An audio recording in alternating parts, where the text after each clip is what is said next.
যায়নি, সব ভাবনা রেখে এখন যেটা বড়রা করতে বলেছে সেটা ভাব। আমরা তাদের খারাপ চাই না বা চাইবো না। এইটুকু বলে শিশিরের কাছে গিয়ে কাঁধ হাড় রেখে পাশে টেনে নিয়ে বলল। বিশ্বাস কর, এই সিদ্ধান্তে ভালো কিছুই হবে। শিশিরের আর কিছুই বলার থাকলো না। সারা দিকের পথ বন্ধ ভেবে হনহন করে চলে গেল উপরে, কাউকে কিছু না বলে। সকলে দীর্ঘশ্বাস ফেলল। এরা হ্যাঁ কাউকেই বলবে না, সব নীরব সম্মতি। শিশির যেতেই পেছনে নিহারও গেল। কুয়াশা সেদিকে তাকিয়ে বিষাদময় নিঃশ্বাস নিল। কি লেখা আছে নিয়তিতে?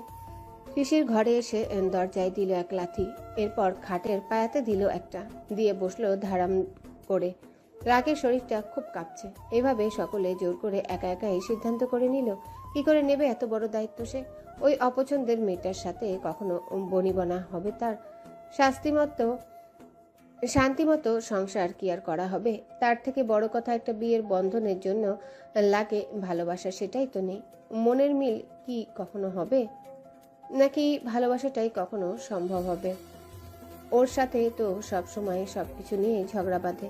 এত ঝগড়ুটে মেয়ের সাথে কি সংসার করা সম্ভব? ভাবতে ভাবতে মাথা নিচু করে দুই হাতের চুল খামচে ধরল হাঁটুতে দুই হাত রেখে। ওর এমন অসহায় অবস্থা দেখে দরজার মুখে দাঁড়িয়ে থাকা নিহারের একটু খারাপই লাগলো। তবে কিছু করার নেই। ভাই বোন দুটোই তাদের এগিয়ে এলো, বসলো নিঃশব্দে পাশে। কাঁধে হাত রাখলো শিশিরের। তাকালো শিশির, রেগে গেল সে। দূরে সরে গিয়ে বলল, শর্ত পিরিত দেখাতে আসিস না এখন। তোরা সকলে এক একটা রাজাকার। তোর বাপ চাচারা রাজাকার আর তোরা তার বংশধর। আমার দিকটা কেউ ভাবলি না? হ্যাঁ, আর তুই খাঁটি বাঙালি। দিনে নিয়ম করে 3 বেলা যুদ্ধ করে উদ্ধার করিস, যুদ্ধ করে খাঁটি বাঙালির পরিচয় দিস। শিশির রাগত চোখে চেয়ে রইল। নিহার এবার ঢং ধরল একটু, আদুরে হলো ভাইয়ের সাথে। এগিয়ে গেল শিশিরের গায়ের কাছে, বলল, শোন না আমার ভাই। শিশির রাগে ফুঁসছে, কথা বলল না। নিহার আরো একটু চেপে গেল, শরীরের সাথে শরীর লেগে বসলো। ভাইয়ের কোমর জড়িয়ে কাছে টেনে নিল, আবার আদুরে কণ্ঠে বলল, শোন না। শিশির ভ্রু কুচকে চেয়ে রইল। সে শুধু ভাইদের ঢং দেখছে, বলল, কি হয়েছে? মতিগতি কি তোর? আলাপ দেখাচ্ছিস কেন? এমন বলছিস কেন? আলাপ করে দেখাচ্ছি, এটা ভালোবাসা দেখাচ্ছি। হ্যাঁ, ভালোবাসা দেখিয়ে উদ্ধার করে ফেলেছিস না, সেই জন্য ওই গোবর ঠাসার দায়িত্ব চাপিয়ে দিচ্ছিস। চাপিয়ে কই দিলাম? দায়িত্ব দিলাম। নিয়ে নে না ভাই আমাদের বোনটার দায়িত্ব। শিশির হতবাক হয়ে চেয়ে রইল। কই ভাবলো এ একটু সান্ত্বনা বাণী দিতে এসেছে, এখন এও বোনের হয়ে সাফাই গাইতে এসেছে। নিহার আবারও বলল, দেখ ভাই, সেদিন তুই আমাকে কত বুঝদারের মতো কথা বলেছিলি, কিন্তু নিজের সময় এমন অবুঝ কেন হয়ে গেলি তুই? আমার সেই বুঝদার ভাই কই গেল? নিজেকে স্বাভাবিক কর। এমন ভাব লাগছে যেন সত্যি ধরে বেঁধে বিয়ে দিচ্ছি। আর যদি সেটা দিয়েও থাকি তবে তোদের ভালোর জন্যই। বড়রা যা ভেবেছে এতে ভালো কিছু আছে দেখিস। আমাদের বোন খারাপ না। হ্যাঁ এটা ঠিক, ও জেদি, কিন্তু শুধু আর শুধুমাত্র তোর কাছে জেদি। ওর সব জেদ তোর কাছে সীমাবদ্ধ। মানিয়ে নিয়ে চলিস, যত্ন করিস, দেখবি ঠিক হয়ে যাবে। আল্লাহ তোদের ভবিষ্যতে নিশ্চয়ই ভালো কিছু রেখেছেন। শিশির নির্বিকার, ওর আর কথা বলতে ইচ্ছে হচ্ছে না। নিহার আবারও বলল, দেখ ভাই, কুসুর এখন রক্ষা করার একটা হাত লাগবে। বড় হয়েছে, সেদিন যত বড় বিপদটা এসেছিল আল্লাহ সহায় ছিল বলেই আমরা ওকে অক্ষত পেয়েছি। কিন্তু সেই দিনের পর থেকে ওর প্রতি সমাজের মানুষের দৃষ্টি পাল্টিয়েছে। এটাও শক্ত মনে হজম করছে, কাউকে বুঝতেও দিচ্ছে না। আমরা অবাক হয়েছি এইটুকু মেয়ের বুঝপোনা দেখে। কিন্তু ও তো একটা মেয়ে, বল, ওর ভরসার হাত না পেলে ভেঙে পড়বে। আমরা কতই বা মন ছুঁয়ে দেখতে পারবো? সেটা সম্ভব হবে ওর কোনো মনের মানুষের। এই জন্য ওকে বিয়ে দেবার জন্যই তোড়জোড় করছে সকলে, সমাজের মুখ বন্ধ করার জন্য। তুই না থাকলে ওকে অন্য ছেলে হলেও বিয়ে দেয়া হতো, একটা ভালো পাত্রের সন্ধান করত। তারা চিন্তায় আছে, কিন্তু দেখ ওনারা দুজনই সেই সঠিক পাত্র তোকে বিবেচনা করেছে। সেটার মান রাখ। বোনটা আমার কখন না ভেঙে পড়ে, সমাজের কটু কথার রসাতলে পড়ে। আগলে নিস তখন। শিশির রেগে বলল, এসব আমার দেখার বিষয় না, অন্য কাউকেই বাছাই করতো। শিশির, ধমকে উঠল নিহার।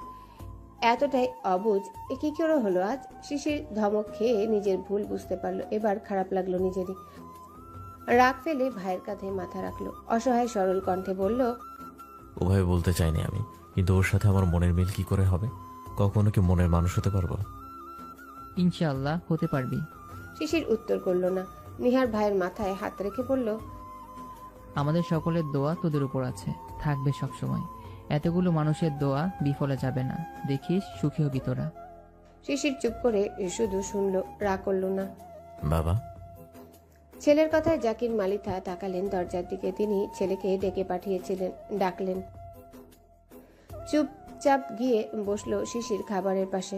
জাকির মালিথা ছেলের কাছে আরেকটু এগিয়ে গিয়ে বসলেন, কাঁধে হাত রাখলেন। তা ভরসার।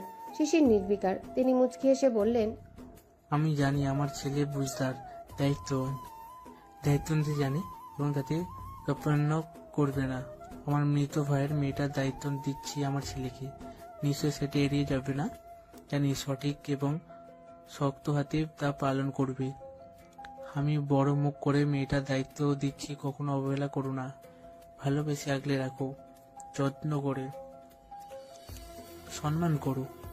আমি জানি তুমি একমাত্র সঠিক মানুষ হবে, আমার গর্ব হবে।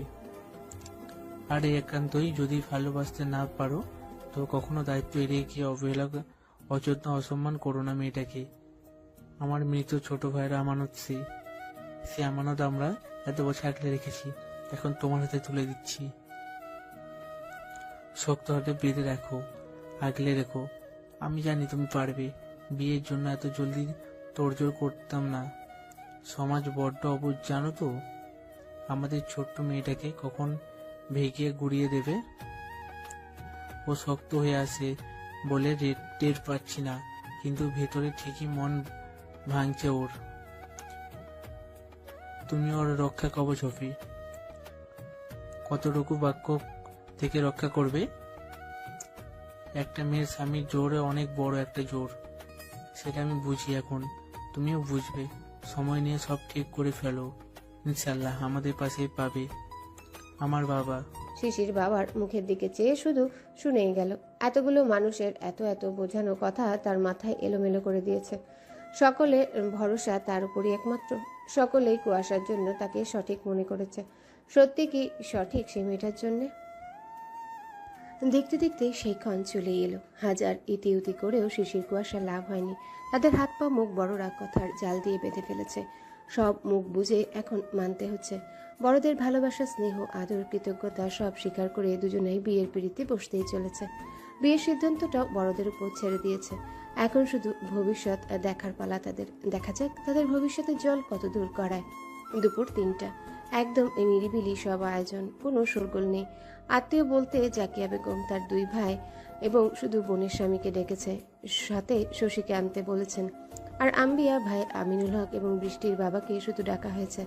এসব সকালে জাহিদ মালিথা এবং জাহিদ মালিথা জানিয়েছিলেন তাদের। আমিনুল হক আসতে চাইলেও জাকিয়া বেগম 2 ভাইয়ের বড় ভাই শুধু আসতে চেয়েছেন, ছোট ভাইয়ের কাজের জন্য ঢাকায় আছেন। আর শশীর বাবা অর্থাৎ হানিফ সাহেব জানিয়েছেন আজ আর যাওয়া সম্ভব হবে না ওনার, তবে আগামীকাল চেষ্টা করবেন, তবুও না হলে পরিবার সহ সময় করে দেখা করে আসবেন। এদিকে শশী সবটা শুনে নাচা শুরু করেছে, সে যাবেই। তার শিশির ভাইয়ের বিয়ে, তাও আবার কুয়াশা প্রভুর সাথে, ভাবা যায়। আর সে যাবে না, এটা হতে পারে? দুনিয়া উল্টে গেলেও তার সেখানে উপস্থিত থাকা চাই। কিন্তু হানিফ সাহেবের সময় হবে না, তাই বলেছে কাল যাবেন। শশী মানতে নারাজ। তৎক্ষণাৎ নিহারকে কল করে কেঁদে কেঁদে সবটা বলে দিয়েছে। তাকে গিয়ে নিয়ে আসতে বলেছে। নিহারও কি করবে বুঝে উঠছে না। সেখানে গিয়ে তো আনতে পারবে না, কারণ তাদের কি সম্পর্ক সেটার এখনো নাম পায়নি। অধিকারের জন্য এঙ্গেজটা হওয়া জরুরি, কিন্তু এখনো সেই সব দেরি আছে। তাই সে বড় আম্মুকে বলেছে।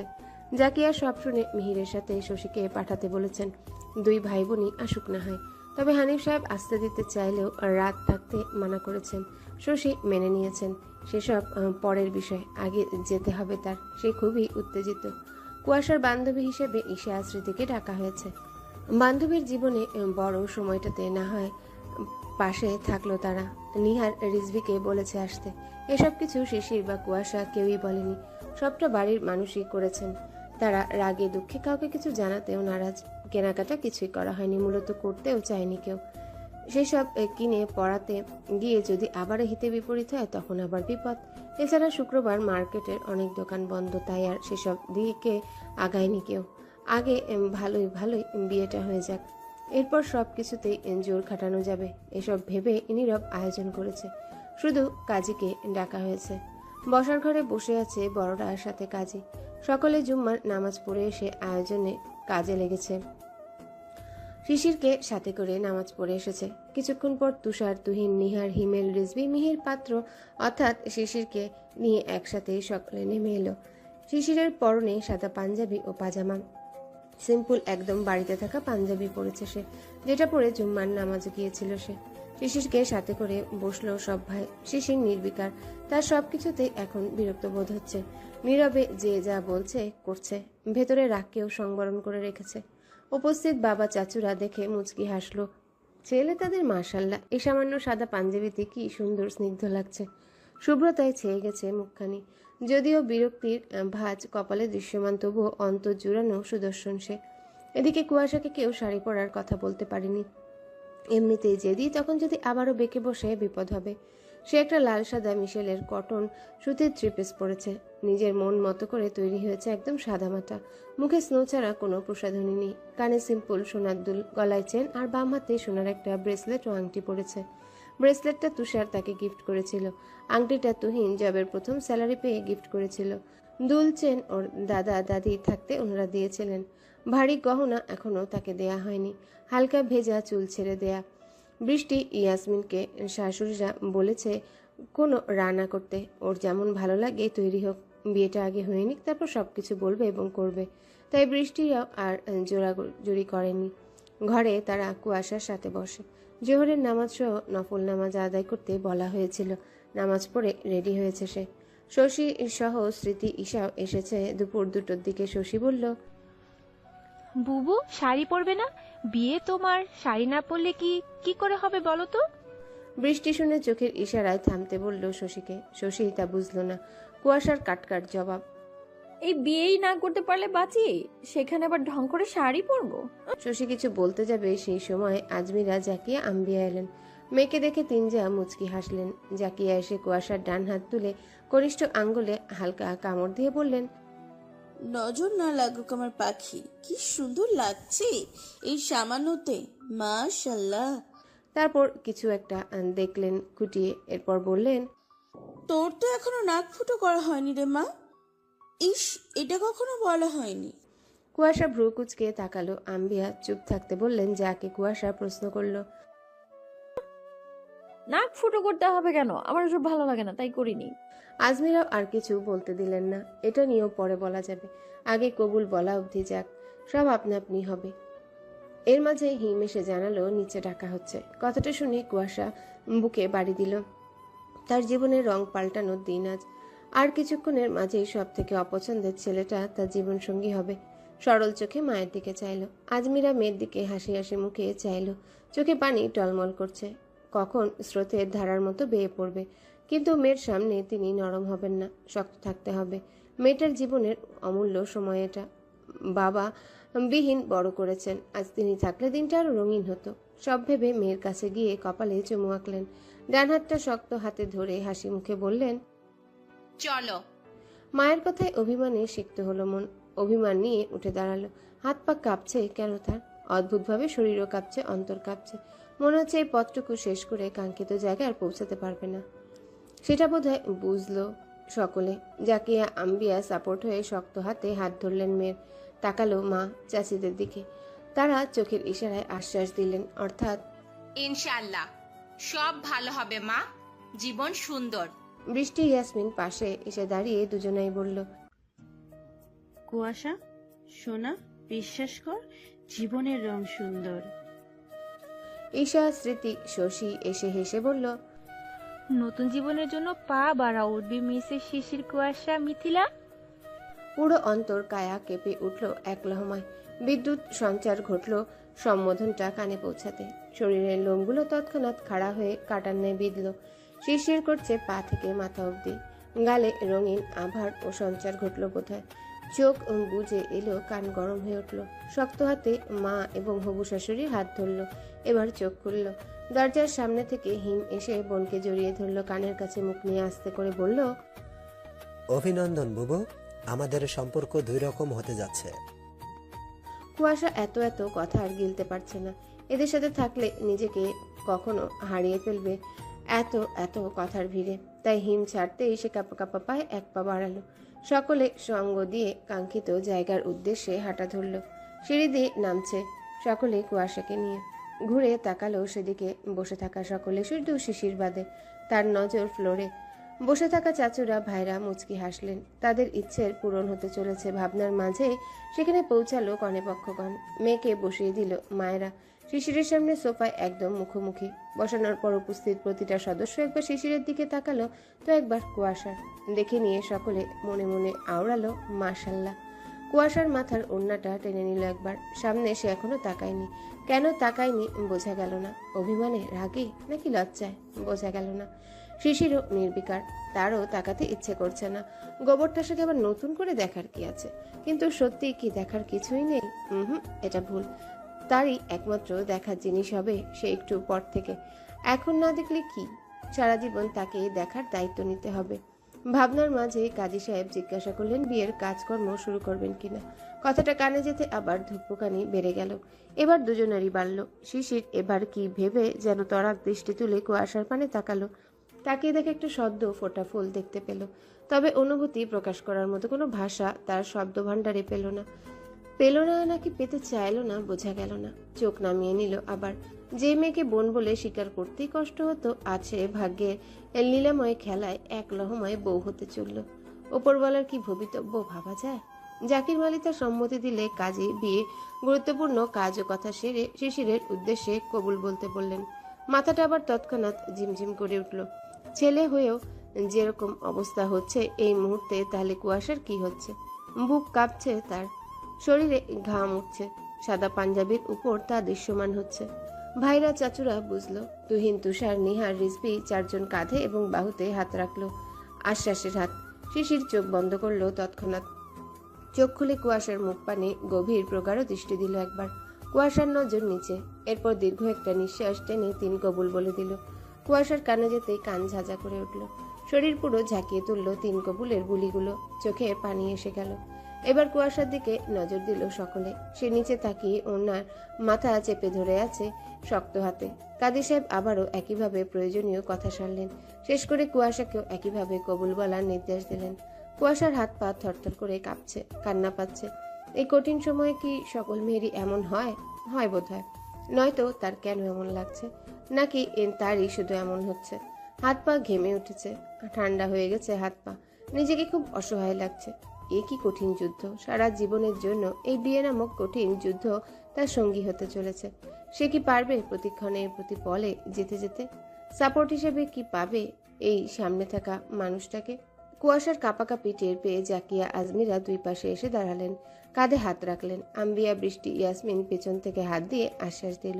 কুয়াশা একবার জাকির মালিথার দিকে তাকালো। এরপর জাহিদ মালিথাকে দেখে নিয়ে মায়ের পানে টলমল চোখে চেয়ে দীর্ঘ একটা নিঃশ্বাস নিয়ে চোখ বন্ধ করে তিন কবুল বলল। বুক ভারী হয়ে এলো।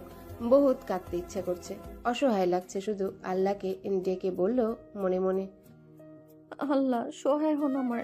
কুয়াশার কবুল বলা শুনে সকলে উচ্চ শব্দে হাসি মুখে বলে উঠল, আলহামদুলিল্লাহ, আলহামদুলিল্লাহ, আলহামদুলিল্লাহ। উচ্চ শব্দে সম্বিত ফিরে পেল শিশির। বুঝলো বিয়ে সম্পন্ন হয়েছে। বুকে বাড়ি দিল কিছু একটা। আজ থেকে জুড়ে গেল তার জীবনের গতিপথের সাথেই সামনে বসে থাকা সব থেকে অপছন্দের মেয়েটা। ছোট থেকে শুধু ঝগড়া চুরিচুরি করা মেয়েটা তার বউ। বউ শব্দটা আওড়াতে পা মাথা অবধি শিরশির করে উঠল। গতকালও কি ভেবেছিল সে যে রাত পোহালে এই মেয়েটা তার বউ হবে? ভাবা কেন, জীবনেও এটা ভাবনাতেও আসতো না। আর দেখ, সেই ভাবনাটাই না চাইতেও হয়ে গেল। বিয়ের বন্ধনে আটকা পড়ল দুজনে। দুই হামসে পায়, একে অপরে জনমশত্রু। কেউ কাউকে একচুল পরিমাণ ছাড় না দেওয়া বুনো ওল বাঘা তেঁতুল। এদের এবার জীবন সংসার কেমন হয় সেটাই দেখার পালা। কি করে জীবন পার করে আর কিভাবে সংসার করে। আদৌ ভালোবাসা নামক মধুর শব্দটা তাদের মাঝে এসে ধরা দেয় কিনা দেখা যাক। মনের মিল ঘটে কিনা, কিংবা তারাই সেসব চায় কিনা দেখা যাক। কুয়াশার কবুল বলা হলে কাজী সাহেব তাকে স্বাক্ষর করতে বললেন। কুয়াশা কাগজটা নিয়ে টলমল চোখে স্বাক্ষর করে দিল। এরপর শিশিরকে বলা হলো স্বাক্ষর করতে। শিশিরও দীর্ঘশ্বাস ফেলে স্বাক্ষর করে দিয়ে উঠে পড়ল। তার আর কিচ্ছু ভাল লাগছে না, একা থাকতে চায় সে।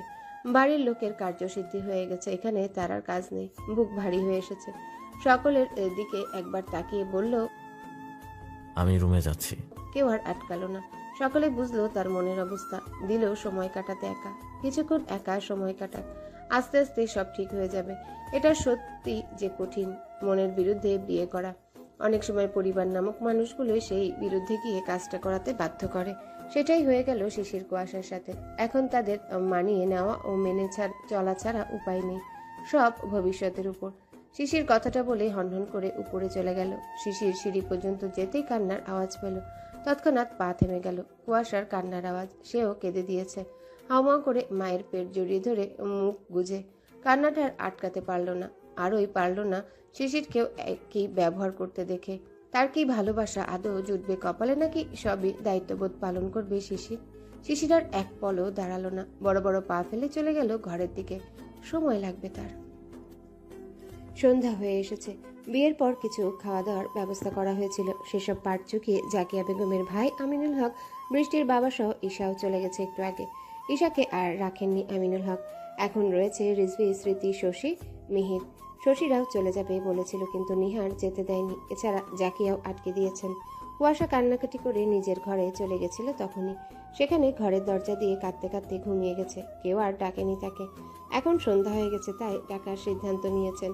শিশিরের কাছেও এখন অব্দি কেউ যায়নি। সে এখন ঘরের দরজা খুলেছে, চোখ মুখ ফোলা, ঘুম থেকে উঠলো বোঝাই যাচ্ছে। ফ্রেশ হয়ে নিচে নামলো, পাঞ্জাবি খুলে ফেলেছে। এখন পাতলা টি শার্ট আর ট্রাউজার পরা।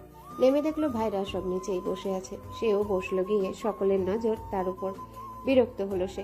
আজব, এভাবে তাকিয়ে দেখার কি আছে? সে কি সেজেগুজে বেরিয়েছে মেয়েদের মতো আটা ময়দা মেখে, নাকি নতুন করে রূপ ঝরছে? অসহ্য ভাবলো শিশির।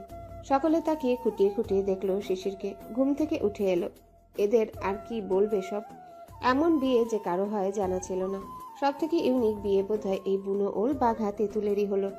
একে তো দুটো চুলাচুলি করা হামসেপাইকে ধরে বেঁধে বিয়ে দিল, তার উপর আবার কোনো নতুন কিছু পড়লো না। আবার বিয়ের পর গিয়ে দুটোই নাকে তেল দিয়ে ঘুমিয়ে পড়লো। আজব এই দুটো। নিহার উঠে গিয়ে শিশিরের পাশে বসলো। এখন সে একটু জ্বালাবে এটাকে। টিপ্পনি কেটে বলল, দেখলি তো, বলেছিলাম না আমার আগে তোকে বউ এনে দিব। যা, কথাটা সত্যি করে দিলাম, বউ এনে দিলাম। আমি তোর বড় হয়ে ওয়েটিং এ রয়ে গেলাম। আহারে, কত বড় স্যাক্রিফাইসটা না করলাম আমি, তাও মূল্য দিচ্ছিস না, অকৃতজ্ঞ। সকলে নিহারের কথা শুনে হেসে ফেলল। শিশির তো রেগে তাকালো। এখন সব কয়টা মজা উড়াবে বেশ ভালোভাবে বুঝছে। বলল, হ্যাঁ, অনেক বড় স্যাক্রিফাইস করে ফেলেছিস না। আমার তোকে ধরে চুমু খেতে ইচ্ছে করছে, আয় খাই। বলে নিহারের দিকে সত্যি মুখ এগিয়ে নিয়ে যেতে নিল। নিহার আই আই দেখ দেখ করতে করতে মুখ সরালো। সকলে হেসে কুটি কুটি হচ্ছে। নিহার দুই হাত বুকে বেঁধে নিয়ে বলল, এ মা, ছি ছি ছি, ভাই করছিস কি? ভাবটা এমন যেন তার সতীত্ব হরণ করতে যাচ্ছিল। শিশির আবারও রাগ দেখালো, সরে এসে বলল, তোকে আমার বোনই আর দেবো না, যা সর। তুই আজীবন ওয়েটিং এ রয়েছে। তোদের মতো রাজাকারদের হাতে বোন দেওয়া উচিতই না। তুই বললি হবে নাকি? তোর বোন আমার কাছে আসার জন্য এক পায়ে খাড়া, পারলে দুই পায়ে খাড়া হতো। আবারও হাসলো সকলে। রিজভি হাসতে হাসতে এসে শিশিরের অপর পাশে বসলো, বলল, এ ভাই, এই বয়সে তোর বিয়ে নামক কপাল খুলে গেল, ভাবতে পারছিস তুই? হ্যাঁ, একটু তো হাসবি নাকি? মনে হচ্ছে তুই এটা অবলা নারী, তোর বনবাসে পাঠানো হবে। এবার রিজভির দিকে রাগত হয়ে তাকালো। রিজভির মাথায় চাটি মেরে বলল, আমার রং লাগেনি, তোর আমার রং লাগে নাই ভাই, তোদের লেগেছে, তোরা ব্যান্ড বাজিয়ে নাচ। বলছিস তো? নিহারের উত্তর। শিশির আবার ভ্রু কুচকে রেগে তাকালো। তুহিন বলল, নিহার রাগাস না তো ওকে। শিশির নড়ে চড়ে বসলো। নিহার হেসে শিশিরের বাহু ধরে নিজের বাহুর সাথে লাগিয়ে দুলতে লাগলো দুজন। শিশিরও আর কিছু বলল না। সন্ধ্যা হয়ে গেছে। এদিকে ঘর ধাক্কিয়ে ধাক্কিয়ে কুয়াশাকে তোলা হয়েছে। চোখ মুখ ফুলিয়ে ফেলেছে বেচারি। বৃষ্টিরা ধরে বেঁধে ওয়াশরুমে পাঠিয়েছে। এখন তাকে শাড়ি পরাবে, আর একটু সাজাবে। যেমনই হোক, বিয়ের রাত বলে কথা। তখন কিছু করতে পারেনি, কারণ বিয়ে হওয়াটার অপেক্ষা ছিল। এখন জোর করে সব করবে। তার আগে খাওয়াবে। কুয়াশা বেরিয়ে এলো। ইয়াসমিন খাবার নিয়ে এলে বৃষ্টি খাইয়ে দিতে লাগলো, আর বিভিন্ন গল্প করতে লাগলো, যেন কুয়াশার মন ভালো হয়। খাওয়ানো হয়ে গেল। শাড়ি টাড়ি পরিয়ে সিম্পল করে সাজাতে বসলো। কুয়াশা উচ্চবাচ্য করলো না। এদের যা ইচ্ছা করুক, কিছু বললেও শুনবে না। এরই মাঝে জাকিয়া এলেন, হাতে কিসব যেন নিয়ে। কুয়াশার পরনে কালো পেরে লাল জমিনের সিল্ক জামদানি শাড়ি। শাড়িটা অসম্ভব সুন্দর, আর কুয়াশাকে অসম্ভব সুন্দরীও লাগছে শাড়িটাতে। উজ্জ্বল হলুদ ফর্সা শরীরে দারুণ মানিয়েছে, সাথে কালো ব্লাউজ। জাকিয়া দেখে হাসলেন, বললেন, ইস কি সুন্দর লাগছে আমার বৌমাকে। ব্যাস, আবার নড়ে উঠল ভেতরের সব। আজ বোধহয় মেয়েটারই হার্ট অ্যাটাকই করিয়ে দিবে এরা, এসব নতুন নতুন সম্পর্কে ডেকে ডেকে। কুয়াশা বলল, বড় আম্মু, তোমাদের মেয়ে আমি কোনো